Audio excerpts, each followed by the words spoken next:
طيب بسم الله الرحمن الرحيم السلام عليكم ورحمة الله وبركاته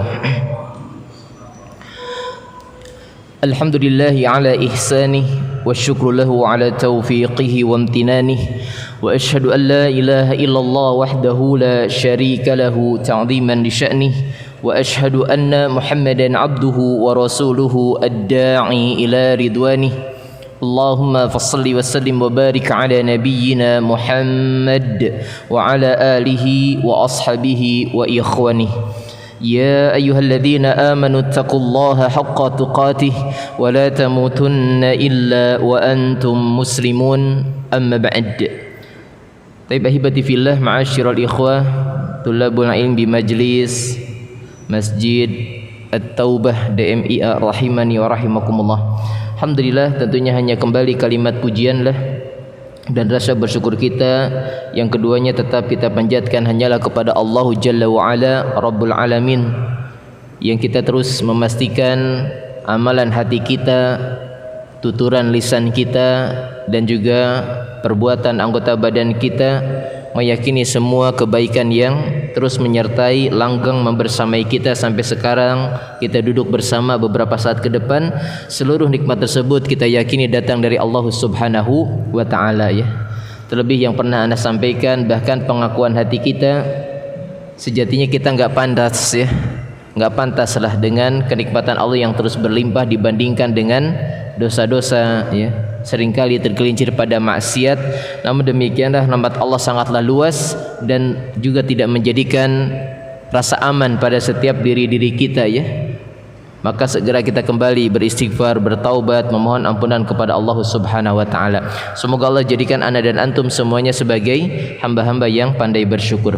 Salawat dan salam semoga Allah curah limpahkan kepada Nabi kita yang mulia Rasulullah Muhammad sallallahu alaihi wasallam, yang seluruh kebaikan dalam kita menapaki jalan penghambaan diri kepada Allah sudah sempurna beliau contohkan, karena beliau sudah Allah tetapkan sebagai uswah hasanah kita.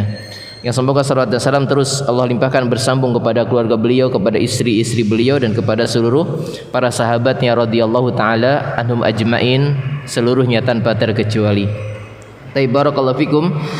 Kita lanjutkan apa yang menjadi faidah ilmiah pelajaran kita bersama dalam Mukhtasar Ad-Da' wad Dawa buah karya Al-Allamah Al-Imam Ibnu Qayyim rahimahullahu rahmatan wasi'atan, yang kita masih melanjutkan fasal yang melanjutkan pembahasan tentang syirik ya. Yang sebagian nanti paragraf jenis kesyirikan ini pernah ana jadikan jawaban dari pertanyaan di bulan yang lalu ya. Perinciannya sekarang lebih jelas lagi. Taib, yang sudah ada risalah PDF-nya ataupun semisalnya ada di halaman 59 ya. Taib, berkata al-muallif rahimahullahu rahmatan wasi'atan, faslun, fasal tentang asyirku fil af'ali wal aqwali wal iradati wan niyati. Kata beliau, kesyirikan dalam bentuk perbuatan-perbuatan hamba, perkataan-perkataan hamba, kehendak hamba dan niat-niat hamba ya. Atau sering kita sebutkan motif ya. Motif-motif hamba ya, yang dikategorikan sebagai bentuk kesyirikan dijelaskan dalam fasal ini.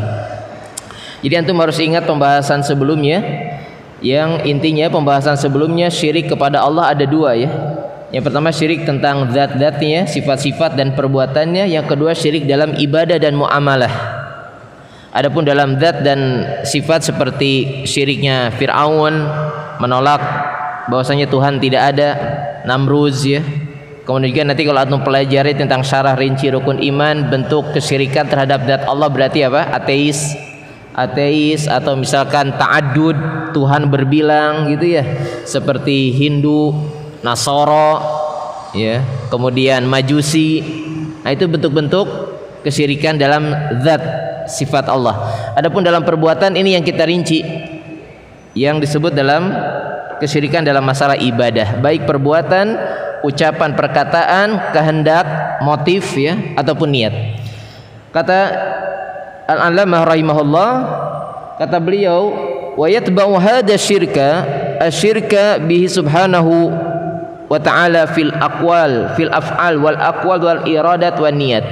Maka yang menyertai bentuk-bentuk kesyirikan yang sudah kita bahas dalam kesyirikan kepada Allah Subhanahu wa taala dalam masalah ibadah ya, maka meliputi perbuatan, ucapan, kehendak dan niat. Jadi ada empat ya yang dijelaskan oleh Imam Ibnu Qayyim rahimahullah dalam bentuk kesyirikan, jenis kesyirikan dalam peribadahan kita kepada Allah Subhanahu wa taala. Nasallallahu alaihi wal afiyah.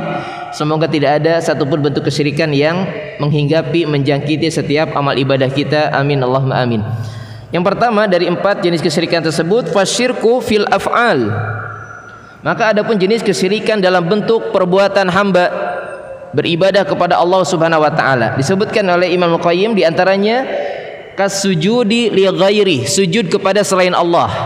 Perbuatan atau bukan? Perbuatan ya. Sujud kepada selain Allah. Kita bacakan dulu semuanya. Wa tawafi bi ghairi baiti. Yang kedua, tawaf di selain rumahnya Allah, di selain Ka'bah maksudnya. Tawaf ibadah atau bukan? Ibadah ya. Makan, tempatnya sudah ditentukan. Ini hanya di Ka'bah ya. Maka ketika tawaf di selain rumah Allah yang dimaksud Ka'bah, Baitullah, Baitul Haram ya, maka itu jenis kesyirikan perbuatan. Kemudian wal halqi ar-ra'si ubudiyatan wa khudu'an li ghairi.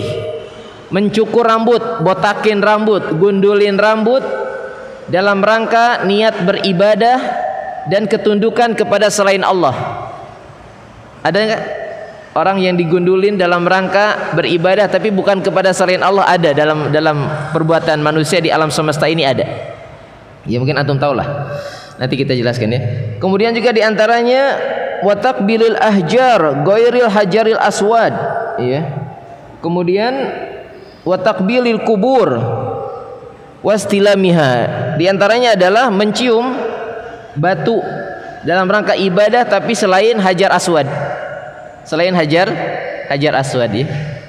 Karena dalam syariat terkait dengan hajar aswad kan ada beberapa ya. Mencium, mengusap atau isyarat melambaikan ya. Maka ketika antum tawaf ya, kalau ada kemudahan tanpa mendolimi orang lain ya silakan cium. Kalau tidak mungkin cium ya usap aja. Kalaupun tidak usap kan melambaikan tangan ya. Melambaikan tangan. Atau yang berikutnya mencium kuburan dan mengusap-ngusap batu nisan kuburan. Ada atau tidak? Banyak. Banyak di NKRI ini ya. Kemudian wasujudilah, bahkan di kuburan sujud. Ada yang salat di kuburan? Ini perjuangan dakwah tauhid, dakwah sunnah ya. Saudara-saudari akidah kita yang kita cintai karena Allah, kita sayang kepada mereka, harus kita peringatkan tentang hal-hal yang sangat membahayakan tersebut ya. Atas nama ziarah ke kuburan nanti ya, seperti itulah perbuatannya tidak jauh dari kalimat yang disebutkan oleh Imam Ibnu Qayyim rahimahullah ini ya. Maka kata penulis rahimahullah, walaqad la'ana an-nabiyyu sallallahu alaihi wasallam man ittakhadha qubural anbiya wassalihin masajida. Maka sungguh Nabi telah melaknat, bahwasanya Nabi melaknat karena syariat wahyu dari Allah. Memang orang-orang yang melakukan hal-hal semisal tersebut boleh dilaknat ya. Ya Nabi tidak mungkin ya melakukan perkara ini kecuali wahyu yang menjelaskan hal tersebut. Maka sungguh Nabi telah melaknat siapapun manusia-manusia yang menjadikan kuburan para nabi dan orang-orang saleh di antara mereka sebagai tempat sujud, sebagai tempat ibadah. Seperti ahlul kitab kan, ahlul kitab dilaknat karena menjadikan kuburan para nabinya sebagai tempat salat. Yusalli lillahi alaiha atau fiha ya. Maka mereka salat di kuburan-kuburan tersebut dalam rangka beribadah kepada Allah Subhanahu wa taala. Fa kaifa biman ittakhadal qubura authanan ya ya'buduha min dunillah. Maka bagaimanakah lagi orang-orang yang beribadah kepada berhala-berhala atau patung-patung ya selain Allah Subhanahu wa taala ya. Maksudnya kalaupun dari tingkat level, kalaupun iya pantas untuk diibadahi di tempat-tempat selain Allah ya, mungkin level-level para anbiya, wali-wali mungkin lebih pantas, tapi kan itu nggak boleh. Apalagi kepada patung berhala lebih jelek lagi, lebih lebih jelek lagi ya. Tapi inilah jenis kesyirikan dalam bentuk perbuatan-perbuatan hamba dalam ibadahnya. Apa saja tadi? Sujud kepada selain Allah, kemudian tawaf di selain Ka'bah, kemudian menggundul rambut kepala, membotakin kepala dalam rangka ibadah dan ketundukan kepada selain Allah, kemudian mengusap batu selain Hajar Aswad, kemudian mencium batu nisan kuburan ya, dan juga mengusap-ngusapnya, bahkan sujud di kuburan tersebut. Semuanya dilaknat oleh dalil ya, oleh dalil. Fa fi sahihain, maka tegas dalam Sahih Bukhari dan Muslim dalil tentang perkara tersebut bahwasanya Nabi SAW beliau melaknat orang-orang yang berbuat demikian. Kata beliau, la'anallahu al-yahud wan nasara ittakhadhu min kuburi anbiya'ihim masajida. Bahwasanya Allah telah melaknat Yahudi dan Nasara karena mereka telah menjadikan kuburan-kuburan nabi mereka sebagai tempat sujud, sebagai masjid ya, sebagai tempat sujud. Ini perilaku Yahudi dan Nasara ya, yang lebih ditegaskan oleh para ulama Yahudi ya, Yahudi. Tapi maka ya mau tidak mau perbuatan ya saudara kita lah ya yang masih melakukan hal tersebut itu meniru perbuatan ahlul kitab ya, ibadah di tempat-tempat kuburan ya, bahkan bukan kuburan nabi ditambah lagi kesesatan nanti wali ya, wali dan nama-nama yang disematkan semisalnya, bahkan i'tiqad keyakinan mereka lebih parah lagi, dianggap lebih mulia daripada para nabi. Dari sisi i'tiqadnya saja ideologis pemahamannya sudah bahaya. Nanti kita rinci ya tentang jenis-jenis kesyirikan dari sisi perbuatan. Kita bacakan dulu semuanya. Wa minasyirk, dan diantara syirik bihi subhanahu asyirku fil lafdi, termasuk jenis kesyirikan menyekutukan Allah Subhanahu wa taala adalah dari sisi lafaz, ucapan. Tadi aqwal, kalau tadi paragraf tadi af'al, fi'lun af'al, qaul aqwal ya, lafdun alfad, lafaz ucapan. Di antara bentuk kesyirikan dalam bentuk ucapan adalah kal halafi bi ghairi, seperti bersumpah dengan nama selain Allah. Ya, bersumpah dengan nama selain Allah. Antum yang sudah belajar kitab tauhid adalah pembahasan jenis-jenis kesyirikan dalam perkara ini ya. Kemudian juga disebutkan dulu dalam hadis Nabi sallallahu alaihi wasallam ya, dalam riwayat Musnad Imam Ahmad dan Abu Daud, bahwasanya Nabi sallallahu alaihi wasallam bersabda, man halafa li ghairillah faqad asyrak. Barang siapa yang bersumpah dengan nama selain Allah, maka dia telah syirik ya. Dalam riwayat yang lain faqad kafar, maka dia telah kafir. Imam Al-Hakim dan Imam Ibnu Hibban rahimahumullah mensahihkan hadis ini. Hadis tentang barang siapa yang bersumpah dengan nama selain Allah, maka dia syirik. Iya. Wa min dzalika qaulul qail lil makhluk, termasuk jenis kesyirikan dalam bentuk perkataan atau ucapan adalah ketika seseorang berkata kepada seseorang yang lainnya, kepada sesama makhluk, masya Allah wa syi'ta, atas kehendak Allah dan kehendakmu ya. Maka ini seringkali terjadi dalam beberapa perkara yang sosok manusia tersebut entah bisa dalam bentuk menghadirkan maslahat buat kita atau menolak mudarat, seperti kepolisian, keamanan menjamin amanan kita, kedokteran menyembuhkan penyakit kita. Maka nggak boleh masya Allah wa syi'ta, atas kehendakmu dan kehendak Pak Dokter saya sembuh, nggak boleh. Nggak boleh. Jangankan dokter, Rasulullah aja disebutkan kama tsabata ani Nabi sallallahu alaihi wasallam annahu qala lahu rajulun, bahwasanya Nabi sallallahu alaihi wasallam pun pernah menegaskan tatkala ada seorang sahabat berkata masya Allah wa syi'ta, ini level Nabi nih, atas kehendak Allah dan kehendakmu. Apalagi yang tok jelas-jelasan yang bisa menunaikan hajatnya Nabi seperti meminta, apalagi ya Syekh Fulan, Habib Fulan, katanya kalau Syekh ini dipanggil lebih cepat nyampainya kalau hajatnya melalui ini. Iya. Apa tuh? Siapa? Syekh Muqaddam. Kemarin Masya Allah ya, Ketua PC Ormas Islam yang terbesar di Indonesia, Semarang ya. Tegas beliau menyampaikan, akidahnya Nahdiyin itu yang benar itu kalau ditanya oleh Munkar Nakir man robuk, udah yang lurus itu jawabnya Allahu Rabbi, udah pasti itu. Enggak ada masa jawabannya muqaddam. Itu kata beliau, akidahnya teman-teman kita di ormas yang lurus itu kalau ditanya mantra buka, udah mereka jawabannya pasti Allah Tuhan saya gitu. Enggak nyebutin yang lain. Ya. Ada di kita sekarang apalah Habib-habib yang seperti itu ya. Mi'raj sehari 70 kali katanya.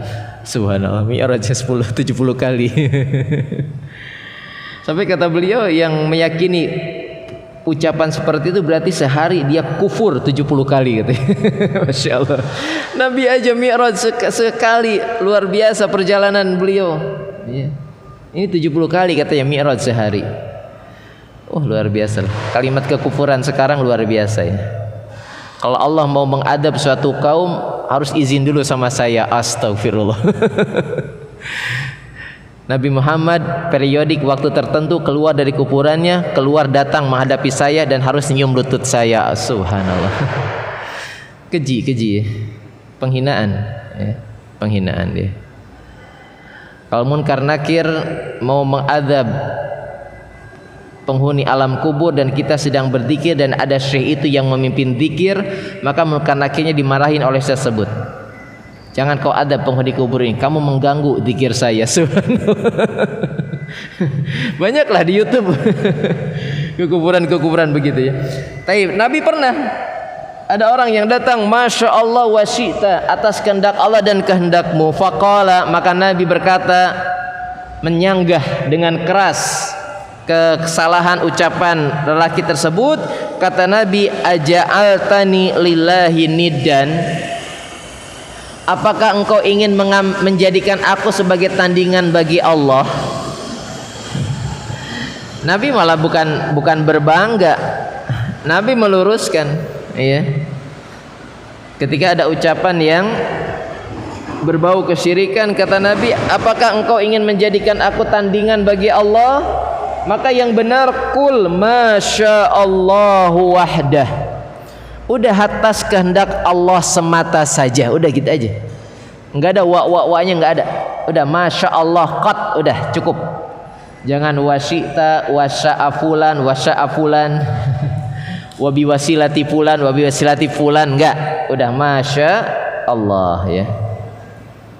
Ini contoh kesyirikan dalam bentuk perkataan, ucapan, lafaz yang disebutkan oleh Imam Al-Qayyim dua ya. Satu apa tadi? Bersumpah atas nama selain Allah, atau tadi ucapan seorang kepada manusia yang lain atas kehendak Allah dan kehendakmu gitu. Itu pernah terjadi zaman Nabi dan dibantah.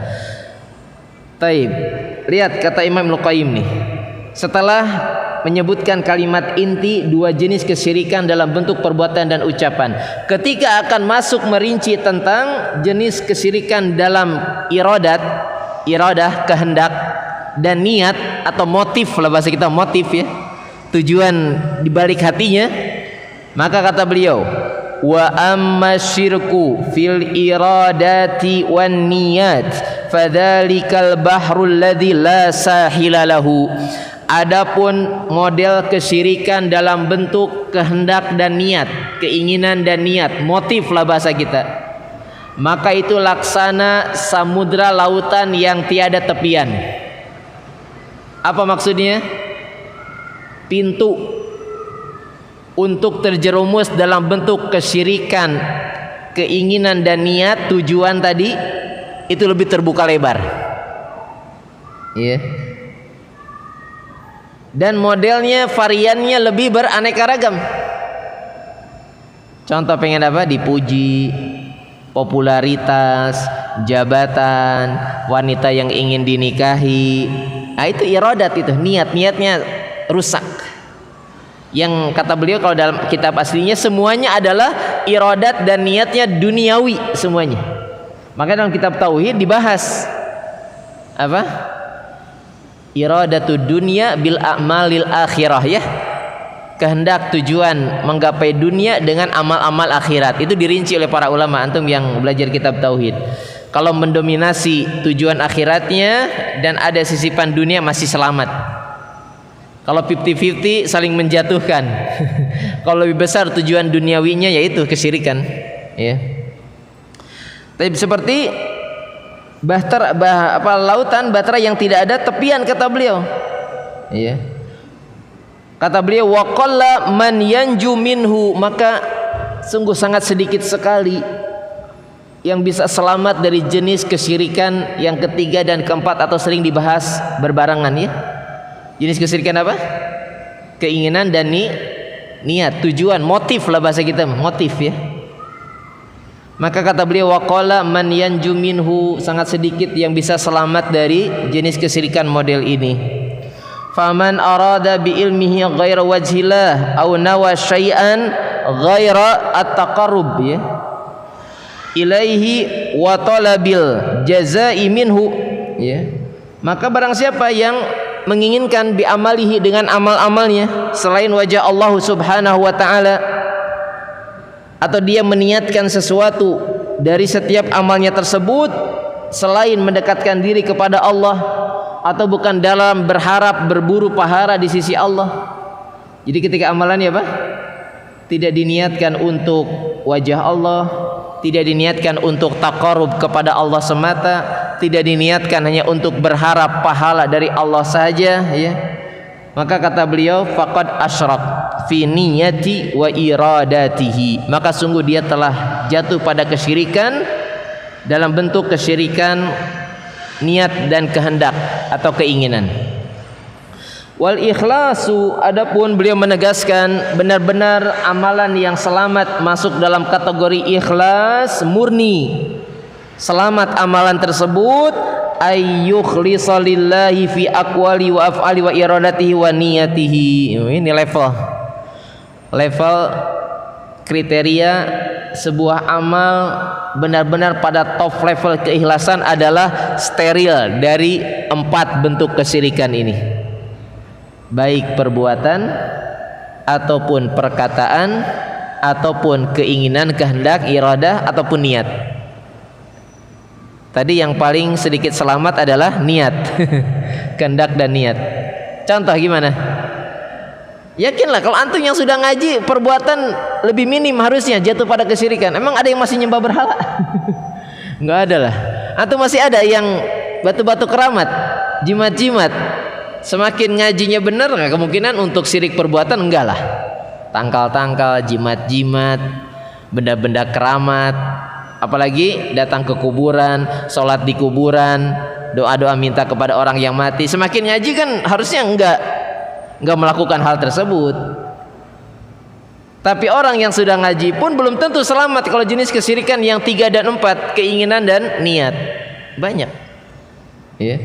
Banyak yang rusak dari sisi ini ya. Makanya tadi kata Imam Al-Qayyim apa? Seperti lautan yang tiada tepian. Sedikit yang selamat dari bahaya kesyirikan tersebut. Adapun amalan yang totalitas ikhlas murni karena Allah, ya harus selamat dari jenis 4 kesyirikan tadi. Ya. Kemudian beliau menegaskan, kembali mengaitkan dengan apa yang menjadi ajarannya pemimpin ahli tauhid, yakni Abul Anbiya Khalil Rahman Nabiullah Ibrahim alaihi salam. Wa hadhihi hiya al-hanifiyatu millatu Ibrahim. Ya. Maka inilah yang dimaksud dengan hakikat ajarannya Hanifiyah milah Ibrahim. Ingat ya antum ya yang sudah ngaji. Makna dari Hanif itu apa? Hanif apa maknanya? Bukan lurus. Hanif itu condong. Kalau lurus mustaqim. Hanif itu condong, cuma condongnya kepada tauhid. Itu ya. Salah yang banyak yang memaknakan agama yang lurus, Hanif. Cuma condong, makna awalnya condong kepada tauhid, kepada keikhlasan itu. Itulah millah Ibrahim ya, Hanifah muslimah. Allati amarallahu biha ibadahu kullahum, yang semua hamba-hamba Allah diperintahkan dalam beragama ini harus ikut milahnya siapa? Nabi Ibrahim. Makanya dalam beberapa syariat pun kita ada lafaz seperti itu. Seperti apa dalam zikir pagi dan petang? Asbahna ala fitratil Islam wa ala kalimatil ikhlas wa ala dini nabiyyina Muhammadin sallallahu alaihi wasallam wa ala millati abina Ibrahim muslimah ya. Hanifah muslimah disebutkan. Maka dalam banyak ayat Nabi diperintahkan oleh Allah. Ya. Di penghujung surah, beberapa ayat penghujung surah An-Nahl ya. Tsumma auhayna ilaika anittabi' millata Ibrahim hanifa. Di ayat-ayat 90-an surat Ali Imran qul sadaqallah wattabi' millata Ibrahim hanifa. Terus diperintahkan untuk mengikuti milahnya Nabi Ibrahim. Wala yuqbalu min ahadin, dan kata Imam Al-Qayyim, dan tidak akan pernah diterima salah seorang siapapun yang cara beragama ini ghairuha, selain ikut milahnya Nabi Ibrahim alaihi salam. Semuanya nabi-nabi yang datang setelah Nabi Ibrahim alaihi salam, din yang diajarkan oleh mereka kembali kepada milahnya Nabi Ibrahim alaihi salam. Makanya Nabi Ibrahim disebut sebagai Abul Anbiya, bapaknya para nabi. Yang akhirnya semua para nabi dan rasul yang datang setelah beliau adalah apa? Walaqad ba'atsna fi kulli ummatin rasulan an i'budullaha wajtanibut tagut. Dan sungguh kami telah mengutus setiap utusan pada setiap kaum, semua seruan utusan tersebut an i'budullah, agar kaum tersebut hanyalah beribadah kepada Allah, wajtanibut tagut, dan agar mereka menjauhi peribadahan kepada tagut. Tagut semua yang diibadahi selain Allah dan dia ridho diibadahi, namanya tagut. Jadi ditolak semuanya ya. Wahiyya hakikatul Islam, dan inilah hakikat Islam yang kembali kepada milah bapaknya para nabi, yakni Khalilur Rahman Ibrahim alaihissalam. Yang kemudian beliau Imam Al-Qayyim rahimahullah membawakan dalil tentang hanya Islam yang diterima. Kembali kepada surat Ali Imran, baik yang ayat 19-nya inna dina indallahil Islam, atau ayat 85 yang beliau bawakan wa may yabtaghi ghairal islami dinan fala yuqbala minhu wa huwa fil akhirati minal khasirin. Ali Imran 85. Maka barang siapa yang mencari, memilih dan berkeyakinan untuk dia jadikan sebagai agamanya selain Islam, maka tidak akan pernah diterima bentuk apapun kebaikan yang dia upayakan selama di dunia, dan kelak di akhirat dia termasuk orang-orang yang merugi. Hanya Islam ya. Makanya dalam kitab Prinsip Dasar Islam, Ustaz Al-Walid Yazid bin Abdul Qadir Jawaz rahimahullah menyebutkan dari perkataan salaf terdahulu yang dimaksud inna dina indallahil Islam, sungguh hanyalah agama Islam di sisi Allah, maksudnya adalah yang benar, yang selamat dan diterima. Itu maknanya. Agama yang benar, agama yang selamat, dan agama yang diterima di sisi Allah hanyalah Islam.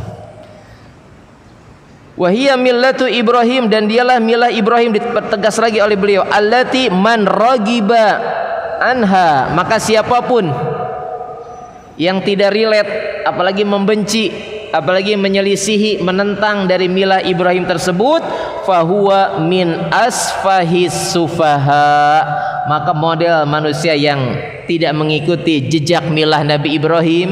Kalau sekarang berarti dengan kerasulan Nabi Muhammad yang terakhir, berarti agama Islam.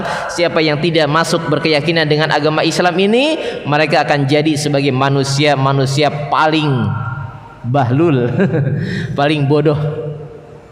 Pakai ismut tafdil ya, asfahis sufaha, orang-orang terbodoh di antara yang bodoh di antara yang bodoh. Selesai kalimat-kalimat dalam pasal yang merinci tentang 4 jenis kesyirikan tersebut. Taib, kita rinci dengan kalimat yang pertama tentang kesyirikan dari sisi perbuatan. Yang pertama tadi jenis kesyirikan dalam bentuk perbuatan adalah sujud kepada selain Allah ya. Sujud kepada selain Allah. Maka dari penjelasan para ulama, apakah sujud kepada selain Allah langsung otomatis dinilai kesyirikan? Jawabannya tidak. Jawabannya tidak. Perinciannya yang pertama, perbuatan sujud sebelum risalah Nabi Muhammad SAW. Maka sebelum ajaran Islam, maka sujud selain dalam bentuk ibadah kepada Allah pernah disyariatkan, pernah diperintahkan. Jadi ada dua jenis sujud. Ada sujud ibadah, ada sujud dalam bentuk tahiyah, penghormatan saja. Nah, dua jenis sujud ini sebelum datang syariat Islam dengan diutusnya Nabi Muhammad SAW, dua-duanya pernah ada. Kalau sujud ibadah udah jelas kepada Allah semata. Sujud penghormatan pernah. Yang pertama siapa? Kepada Nabi Adam, sahih. Iya. Nah, Allah memerintahkan para malaikat dan iblis sujud kepada Nabi Adam. Itu sujud penghormatan, bukan sujud ibadah. Gak mungkin Allah yang melarang kesyirikan kemudian memerintahkan berbuat kesyirikan, gak mungkin. Kalau tadi sujud ibadah udah jelas hanya kepada Allah. Kalau ditujukan kepada selain Allah, maka itu pasti syirik. Itu sujud ibadah. Nanti bagaimana cara membedakan sujud ibadah dan sujud penghormatan, ada penjelasannya. Tapi dua jenis dulu sujud, ada dua, sujud ibadah dan sujud penghormatan. Nah, dua-duanya pernah diperintahkan, disyariatkan sebelum syariat Islam ini. Adapun sujud ibadah ya sudah dari dulu sampai sekarang pun ada. Adapun sujud penghormatan yang dulu sudah ada sebelum dilarang oleh Islam. Pertama, Allah memerintahkan para malaikat dan iblis sujud kepada Nabi Adam ya. Wa idz qala rabbuka lil malaikati isjudu li adama fasajadu illa iblis. Ini sujud penghormatan. Enggak mungkin sujud kesyirikan ini. Bukan sujud ibadah. Yang kedua apa? Sujudnya Yakub, istri dan 11 saudara Nabi Yusuf. Wa kharru lahu sujjada, dan semuanya sujud kepada Nabi Yusuf.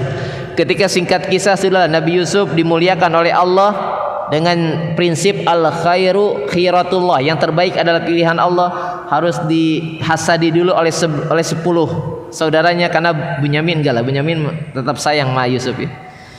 Akhirnya harus dibuang dulu ke sumur. Kedustaan kepada ayahnya Yakub bahwasanya Yusuf diterkam serigala, padahal dibuang ke sumur, ditemukan oleh kafilah, pas diselamatin kemudian diklaim itu adalah budak saya, dijual dengan harga yang murah, kemudian sampai di negeri Mesir, kemudian jadi budak atau pembantu, dituduh berzina dengan imro'atu aziz, sampai harus asijnu ahabu ilayya, penjara lebih aku sukai kata Yusuf. Sampai bisa mentakwil mimpi-mimpi yang tidak ada orang pun yang bisa mentakwil, dan takwilnya selalu benar, diangkat menjadi menteri keuangan lah bahasa kita. Mulia. Akhirnya paceklik lah di daerah kampung asalnya ya, di Filistin. Maka semuanya datang ke Mesir untuk suketan gandum atau apa. Kemudian dengan singkat kisah aja Bunyaminnya harus ditahan karena dituduh mencuri alat untuk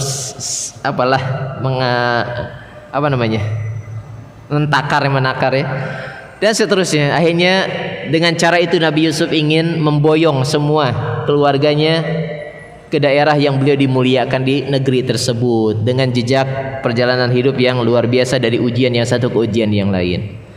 Maka akhirnya Yusuf harus menyingkap takbir rahasia identitas dirinya, tapi saudaranya udah ngira-ngira ini kayaknya Yusuf nih. Maka ketika disebutkan ya Yusuf, maka semuanya sujud. Para ulama memang ada dua tafsir, apakah sujud itu sujud benar-benar sujud atau hanya ruku saja, tapi membawakan kepada lafadznya Allah menyebutkan sujud, wa kharru lahu sujjada ya. Maka ini contoh yang disebutkan oleh sebagian ulama, sujud sebelum datangnya syariat Islam pernah terjadi. Paling tidak dua ini sujud dulu kepada malaikat dan iblis, perintahkan kepada Adam, sujud kepada Adam, dan kemudian orang tua Yusuf dan 11 saudara yang lainnya sujud kepada Nabi Yusuf alaihissalam, yang kemudian Nabi Yusuf berkata, ya abati, wahai ayahandaku, inilah ternyata rahasia tabir mimpi yang dulu engkau melarang aku untuk menyebutkannya kepada saudara-saudaraku. Nabi Yusuf pernah mimpi apa? 11 ya, 11 bintang, matahari dan rembulan sujud kepadanya. Maka kata ayahnya di awal surat Yusuf, la taqsus ru'yaka li ikhwatika, jangan kau ceritakan mimpi engkau ini kepada saudara-saudaramu yang sudah punya sifat hasad ya. Maka matahari, rembulan adalah orang tua dan 11 bintang itu adalah saudara-saudaranya, sujud semuanya. Akhirnya di akhir kisah kebahagiaan dikumpulkan lagi oleh Allah seluruh keluarganya tersebut ya. Ini contoh sujud. Adapun setelah datang syariat Islam, maka sujud yang jenis penghormatan pun dilarang. Tapi apakah kesyirikan? Belum tentu. Belum tentu. Bagaimana cara membedakan antara sujud kepada selain Allah jelas kesyirikan dalam bentuk perbuatan dan juga tidak langsung divonis kesyirikan? Maka tadi, kapan sujud disebut sebagai sujud ibadah? Kata para ulama, jama'a baina ghayatil hub wa ghayatit tadallul. Ketika sujud itu dilakukan sebagai ekspresi kompilasi puncak rasa cinta dan penghinaan diri, itu baru sujud ibadah. Makanya ini sebagai bantahan nanti bagi kelompok-kelompok ngeyelisme kekeh petekeh ngeyel sureyel ngotot serotot ketika nanti berdoa kepada wasilah-wasilah mereka ya, ketika mereka manggil ya Syekh Fulan ya, kabulkanlah hajatku. Kata mereka, ini bahasa Arabnya, antum gak paham bahasa Arab, mulai antum nanti di pretelin dari bahasa Arab. Ini takdirnya, kalimat lengkapnya ada yang dimahdzuf, ada yang dibuang. Maksudnya, wahai Syekh Fulan, sampaikanlah hajatku kepada Allah agar dikabulkan. Cuma dibuang. Itu ngeyel itu namanya. Ngeles itu. Ngeles. Ya jelaslah. Kalau memang dia orang awam nggak akan paham masalah itu. Pokoknya kalau dia sudah diyakinkan oleh pengajarnya, oleh ngustad-ngustadnya, kalau ziarah wisata religi, datang ke makam wali fulan, kemudian berdoa minta dikabulkan hajat. Ketika berdoanya minta kepada wali fulan, yang dia yakini untuk merendahkan dirinya kepada siapa? Ya kepada wali fulannya lah, bukan kepada Allah. Orang awam nggak memahami dengan apa yang ngelesnya sebagian mereka yang mulai berbangga-bangga dengan kemampuan bahasa Arab. Ya. Kalau begitu caranya, kata para ulama, nggak akan ada kesyirikan di atas muka bumi. Orang Nasrani ketika berdoa kepada wahai Tuhan Yesus, Tuhan Anak, Bunda Maria, kabulkanlah doaku. Apakah ada yang dimahdzuf kalimat ini, sampaikan hajatku kepada enggak, berarti mereka ketundukannya, kecintaannya kepada yang mereka meminta doa tersebut. Kalau caranya ngelesnya mereka seperti itu, kata para ulama, ya nggak akan ada kesyirikan di muka bumi. Itu ngeles aja, ngeles ya. Jadi sujud yang dimaksud sujud ibadah adalah kompilasi terkumpulnya puncak rasa cinta dan kehinaan kepada yang dia sujudi. Gitu. Adapun sujud penghormatan tidak sampai ada kriteria tadi. Tidak sampai puncak kecintaannya yang tertinggi kepada dia, apalagi ada penghinaan diri. Ya, sujud penghormatan, hormat doang gitu. Cuma ini ketika diutusnya Rasulullah SAW, maka syariat atau bentuk sujud yang kedua ini dalam bentuk penghormatan pun terlarang. Cuma tidak sampai kesyirikan begitu. Adapun yang tadi sujud dalam bentuk ibadah kesyirikan jelas. Ya, orang kafir musyrikin dulu sujudnya kepada Lata, Uzza, Manat, Hubal, 360 patung yang ada di sekitar Ka'bah ketika Fathu Mekah suruh oleh Nabi disterilkan ya. Demikian juga agama-agama yang lain ketika sujud kepada yang dia sujudi, itu sujud ibadah, itu mah jelas ya, bukan sujud penghormatan. Sujud ibadah ya. Nah, dilarangnya jenis sujud penghormatan pun gak boleh dalam syariat Islam. Ada dalil sahih Bukhari dan Muslim. Ketika Mu'adz bin Jabal radhiyallahu ta'ala anhu pulang ya dari negeri yang beliau diutus, ya entah ke Syam ataupun ke beberapa negeri yang lain, beliau mendapati di negeri-negeri tersebut ketika punya raja-raja, maka yang datang menghadap kepada raja itu sujud.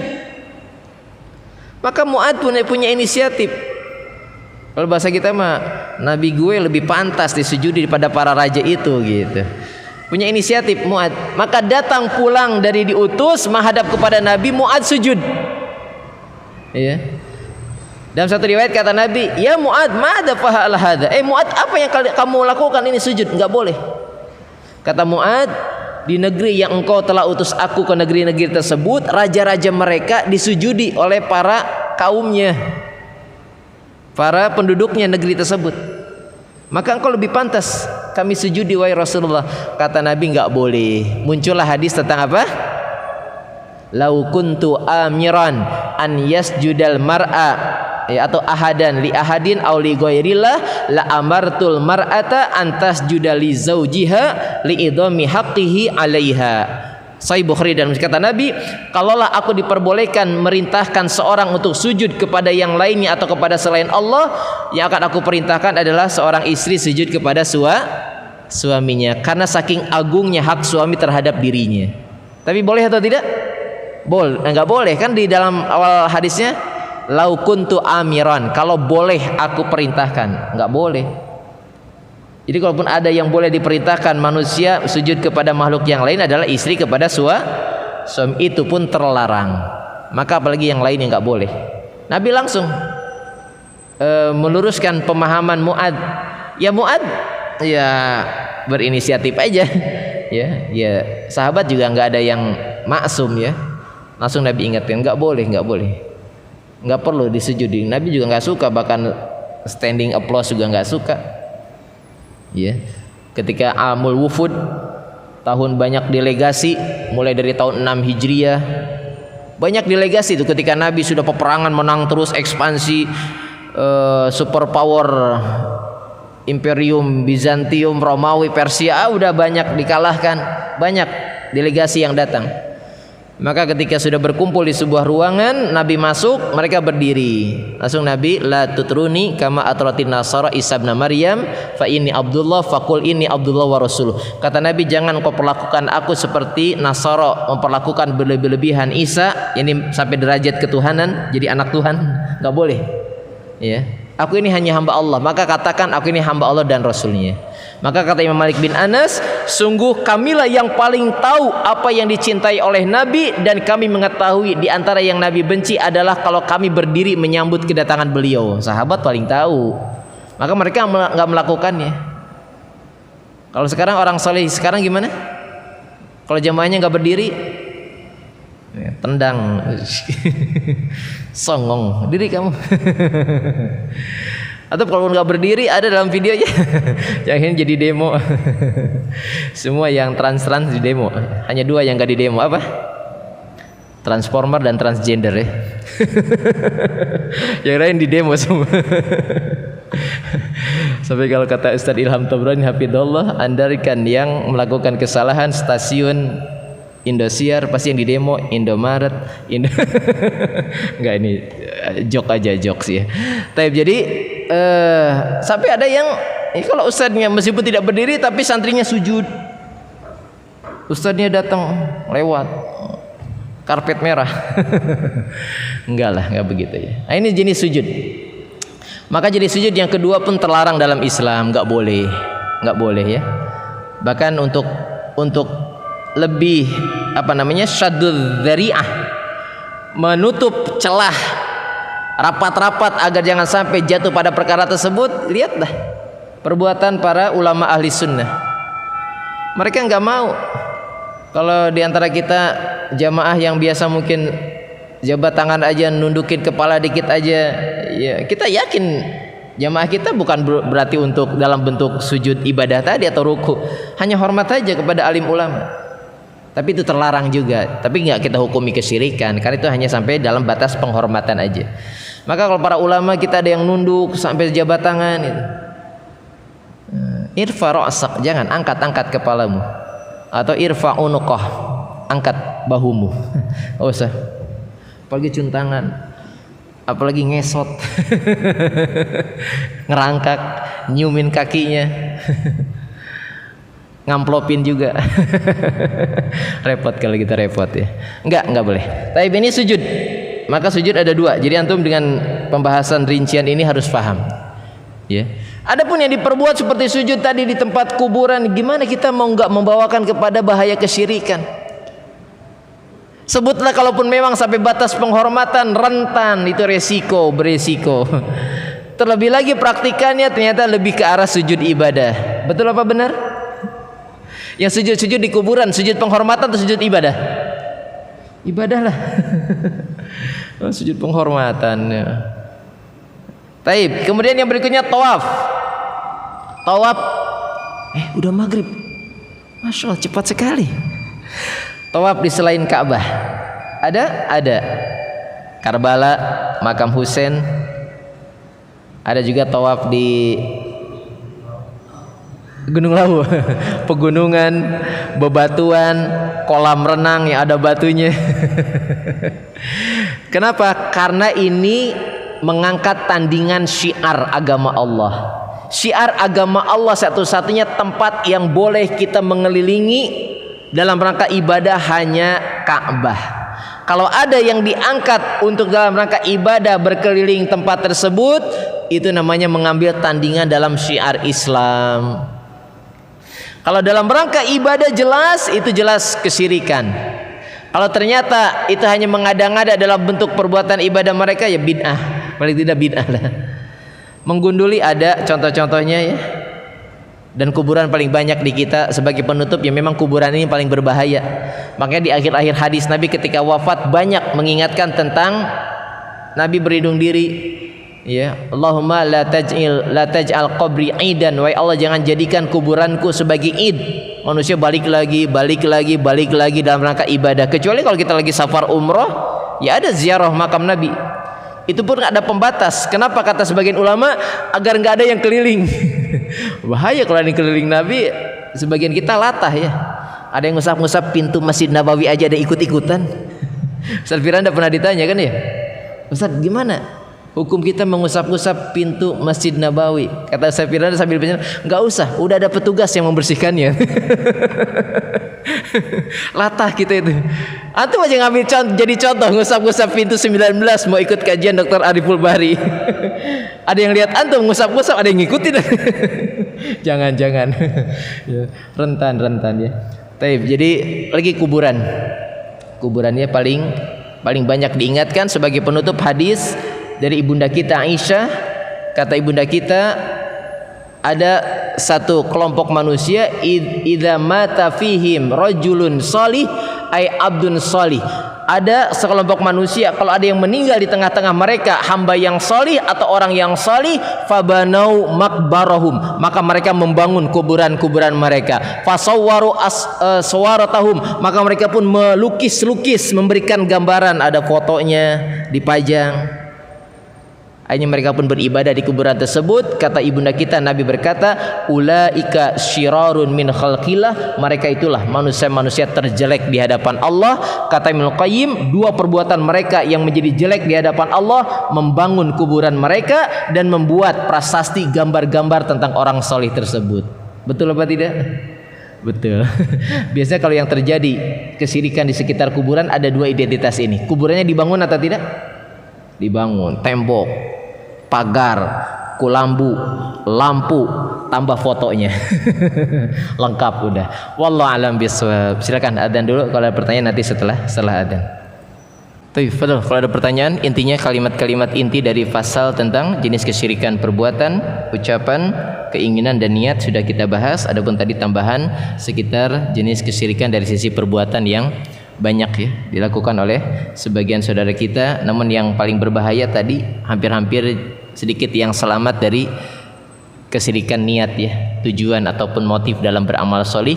Kita memperlindungkan diri kita dari bahaya kesyirikan tersebut ya. Wallahu a'lam bishawab. Ada pertanyaan silakan. Oh iya, enggak.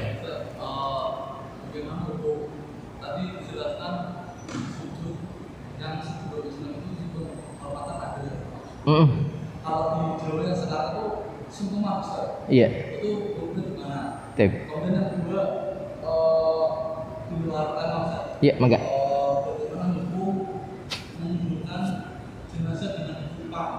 Dengan?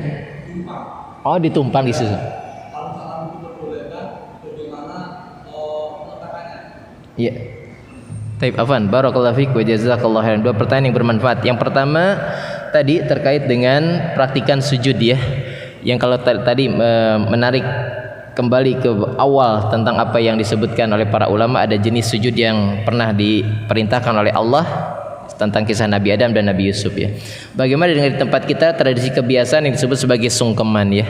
Tapi ini dirinci ya oleh para ulama, termasuk yang dibawakan oleh Al-Ustadz Al-Fadil Abu Haidar As-Sundawi hafizahullah. Beliau pun pernah bertanya kepada Syekh Muhammad Shalih Al-Utsaimin ya, karena beliau juga pernah mulazamah sama beliau. Beliau menyebutkan bahwasanya ya ada perinciannya. Ada perinciannya, meskipun lebih selamat untuk ditinggalkan. Lebih selamat untuk ditinggalkan, tapi tidak serta-merta pelakunya kemudian kita ancam dengan perkara-perkara yang termasuk tadi mungkin awas tuh itu perbuatan dilaknat oleh Nabi. Salah satu kriteria dosa besar itu dilaknat. Ya kita nggak gampang-gampangin ya. Apalagi kita lagi berproses dakwah tauhid sunnah harus bisa sampai kepada mereka. Dan perkara-perkara yang belum disepakati oleh para ulama termasuk jenis kesyirikan ataupun dosa besar, kita tidak boleh overlapping, tidak boleh offset mendahului fatwa-fatwa mereka ya. Jadi perkara tersebut tidak serta-merta kita hukumi sebagai perkara yang langsung keharaman, dosa besar, kemudian juga apalagi kesyirikan, tidak ya.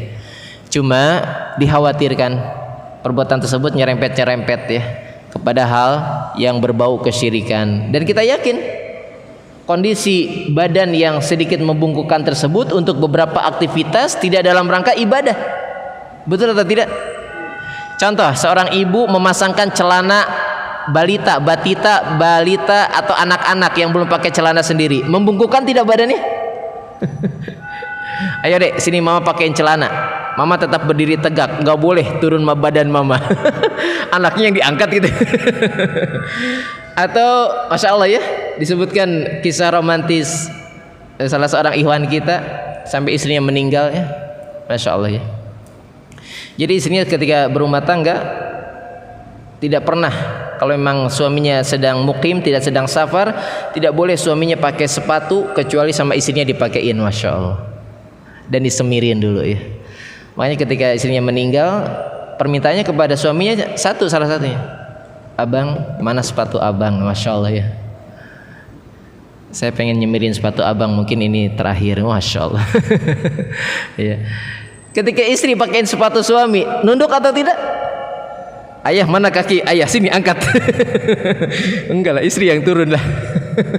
Istri yang turun. Ya makanya tadi seperti mahasiswa ketemu dengan para syekhnya, ya mungkin mereka yang masih salam agak bungkuk, agak nunduk, tapi diingatkan lebih baik jangan. Jadi tidak dihukumi sampai kesyirikan tadi, apalagi langsung potensi terlaknat menjadi dosa besar ya, dosa besar. Dan kita yakin perbuatan mereka bukan dalam rangka sujud ibadah, ya. Hanya penghormatan kepada orang tua kita ya, maka kita harus hati-hati dalam menghukumi masalah tersebut, karena sebagian ulama pun bahasa gampangan kita tidak menyepakati perbuatan semisal itu termasuk dosa besar apalagi jatuh pada kesyirikan. Yang kedua tentang menguburkan ya, menguburkan. Taib. Adapun contoh yang mungkin bisa menjadi analogi atau perumpamaan tentang cara menguburkan jenazah disusun dalam satu lubang gitu ya. Maka pernah terjadi di zaman perang Uhud ya, ketika beberapa sahabat yang meninggal dikuburkan dalam satu lubang, apalagi memang ada kemudahan ketika mujahid ya sudah dengan pakaian mereka yang meskipun berlumur darah. Adapun di praktikan kita yang wafatnya normal tapi ternyata qadarullah harus disusun gitu ya. Ya sebagaimana keumuman di kita yang namanya lubang lahat di kita kan nyempong ya, menjorok ya. Kan lubang lahat itu ada dua. Ada yang menjorok ke arah Ka'bah kiblat, atau yang ketika di dasar tanah kuburan di simetris tengahnya diperdalam lagi hanya untuk seukuran jenazah. Tapi sebagian ulama membenci tentang jenis lubang lahat yang kedua, karena ini ahli kita begitu. Mendalam dasar tanah, kemudian di bagian dasar tanah simetris tengahnya dibuat mendalam lagi untuk ukuran sebatas badan jenazah. Kalau kita kan, karena orang Sunda bilang nyangkedong, tahu nyangkedong? menjorok ke arah kiblat, baru ditutup papan. Nah, kalau normalnya kita lubang lahat seperti itu, pilihannya pertama yang lebih selamat adalah ya dari kedalaman kuburan gitu ya. Maka ketika kita tahu lubang lahat ini sekira yang pertama, jenazah pertama dari kedalaman ini, maka kita angkat di lebih atas. Ya, menyusun menumpang. Jadi dibuat lagi apa yang menjadi bagian dari tanah menjorok. Kan berarti kan tanah menjorok, ada bagian tanah, nah kita naik dikit menjorok lagi buat gitu. Kalaupun tidak memungkinkan, mafi muskilah. Ketika harus ditumpuk dalam lubang lahat yang sama kemudian tulang-tulang masih ada, enggak ada masalah. Yang disyariatkan kalau tulang itu dipindahkan adalah kalau pemindahan jenazah. Tapi kalau penguburan dalam bentuk ditumpuk, disusun, meskipun qadarullah akhirnya bersatu tulang-tulang mereka karena satu lubang lahat, enggak ada masalah. Siapa yang akan membangkitkan, mempersatukan tulang-tulang tersebut? Allah. Bala huwal khallaqul alim, dalam surat Yasin ya. Allah nanti tidak akan tertukar nanti tulang belulangnya. Tapi kalau masih memungkinkan, anak pernah di daerah mana itu namanya? Pasir Impun ya, Ciberem, Cicahem, naik ke atas. Kuburannya dalam banget. Anak baru tahu kuburan dalam banget itu. Sampai ketua yayasan yang ibunya meninggal waktu itu, ketua yayasan tingginya hampir 190 tuh. Jadi beliau ngangkat tangan pun itu kedalaman kuburan tuh masih setangan beliau. Katanya ini kuburan dalam banget. Jadi pas ngururin jenazah tuh tidak seperti di kita dari depan langsung kita peluk, dari samping diselonjorin. Luar biasa itu, dalam banget kuburan. Tapi intinya tadilah, ya kalau masih memungkinkan dengan lubang lahat yang diprediksi kita agak di atas jenazah yang sebelumnya, itu paling lebih afdal. Kalaupun tidak, bersatu, dianggap bersatu dengan lubang lahat yang sebelumnya, nggak ada masalah. Makanya di kuburan baki ya begitu. Ya udah tumpuk tanpa memperhitungkan tadi mungkin lubang lahatnya tidak satu lubang lahat, nggak ada masalah. Tulang-tulang tidak akan tertukar. Wallahu a'lam bishawab. Cukup pertanyaan kita pada kesempatan ta'lim kali ini. Demikian saja yang bisa Anda sampaikan. Selesai pasal tentang jenis kesyirikan, kita akan lanjutkan dari pembahasan Mukhtasar Ad-Da'wa di pertemuan yang akan datang. Kurang lebihnya mohon maaf. Aku qouli hadza wa astaghfirullah li wa lakum wa sallallahu ala nabiyina Muhammadin sallallahu alaihi wasallam wa akhiru da'wana alhamdulillahirabbil alamin. Subhanakallah bihamdik, asyhadu an la ilaha illa anta astaghfiruka wa atubu ilaik. Assalamualaikum warahmatullahi wabarakatuh.